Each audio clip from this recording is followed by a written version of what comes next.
നബി സല്ലല്ലാഹു അലൈഹി വസല്ലമ തങ്ങളുടെ വിലാദത്ത് നമുക്ക് കിട്ടി എന്തെല്ലാം അനുഗ്രഹങ്ങൾ കിട്ടിയിട്ടുണ്ടോ അതിൻ്റെ എല്ലാത്തിൻ്റെയും തലപ്പത്തിരിക്കുന്നത്, ഏറ്റവും മുകളിൽ നിൽക്കുന്നത്, ടോപ്പായി നിൽക്കുന്ന അനുഗ്രഹം ഹബീബായ മുഹമ്മദുർ റസൂലുള്ളാഹി സ്വല്ലല്ലാഹു അലൈഹി വസല്ലമ തങ്ങളാണ്.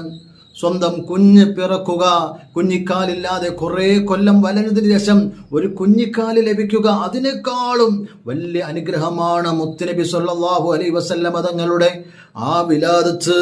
വഫാതുഹു അഅ്ലമുൽ മസായിബി ലനാ. നബി സല്ലല്ലാഹു അലൈഹി വസല്ലമ തങ്ങളുടെ വഫാത്ത് അത് നമുക്ക് കിട്ടിയ മുസീബത്തുകളിൽ നിന്നും ഏറ്റവും വലിയ മുസീബത്താണത്. വാപ്പ മരിച്ചതിനേക്കാളും, ഉമ്മ മരിച്ചതിനേക്കാളും, ചോരക്കുഞ്ഞ് മരിച്ചതിനേക്കാളും ഏറ്റവും വലിയ മുസീബത്ത് ഹബീബായ മുഹമ്മദ് റസൂലുള്ളാഹി തങ്ങളുടെ വിയോഗമാണ്, വഫാത്താണ്. ഇങ്ങനെ രണ്ടും ഒരു ദിവസം വന്നാലോ ഏതിനെ മുന്തിക്കണം? മഹാനായ ഇമാം സുയൂത്തി തങ്ങൾ പറയുന്നു, വശരീഅതു ഹസ്സത അലാ ഇൽഹാരി ശുക്രിൻ നിഅമി.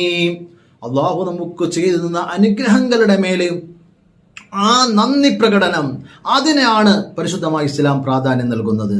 അതിനാണ് നമ്പർ 1. വസ്സബിരി വസ്സുകൂനി വൽ ഖത്മി ഇൻദൽ മസായിബി. ബുദ്ധിമുട്ട് വന്നിട്ടുണ്ടോ, മുസീബത്ത് ആപത്തുകൾ വന്നിട്ടുണ്ടോ, മുത്തുനബി സല്ലല്ലാഹു അലൈഹി വസല്ലം തങ്ങളുടെ വഫാത്താണല്ലോ, ആ വഫാത്തിന്റെ മേൽ നെഞ്ചത്തടിച്ച് കരയണ്ട, അത് മറച്ചു വെച്ച് ജീവിച്ചാ മതി. വസ്സുകൂനി ശാന്തമായി ജീവിച്ചാ മതി, വസ്സബിരി ക്ഷമിച്ച് ജീവിച്ചാ മതി. പിന്നെയോ മുത്തുനബി സല്ലല്ലാഹു അലൈഹി വസല്ലം തങ്ങളുടെ വിലാദത്തിന്റെ മേൽ, ആ പ്രസവത്തിന്റെ മേൽ, ആ നബി തങ്ങളുടെ ജനനത്തിന്റെ മേൽ സന്തോഷം പ്രകടിപ്പിക്കണം. അപ്പോൾ റബീഉൽ അവ്വൽ 12-ന് നബി സല്ലല്ലാഹു അലൈഹി വസല്ലം തങ്ങളുടെ നിയോഗവും വിയോഗവും ഒക്കെ നടന്നതല്ലേ? ആ നിയോഗവും വിയോഗവും ഒക്കെ നടന്നതാണ്. അപ്പൊ ഏതിന് പ്രാധാന്യം കൊടുക്കണം? നിയോഗത്തിന് പ്രാധാന്യം കൊടുക്കണം, വിയോഗത്തിന് പ്രാധാന്യമേ കൊടുക്കേണ്ടതില്ല.